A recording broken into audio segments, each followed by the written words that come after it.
Sekarang ni aku dapat satu kereta nak modified under Fitri main cave. Dia sponsor lah. So ni kereta Myvi. Second generation rasanya. Ni lagi best lah. So kereta ni kalau aku tengok dia punya cat dah tak cun lah. Lepas tu punya engine pun dah kasar.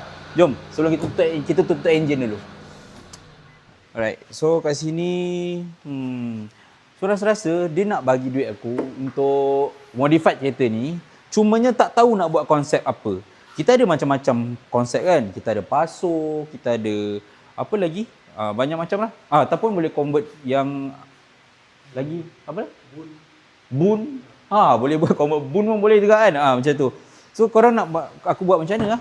Bajet adalah tak banyak tapi boleh lah. Cun-cun lah. Dalam speaker tak salah aku speaker JBL lah.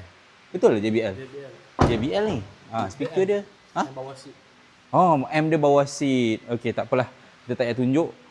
Cuma luar ni, nak modify macam mana? Nak wrap ke? Nak cat? Korang komen kat bawah.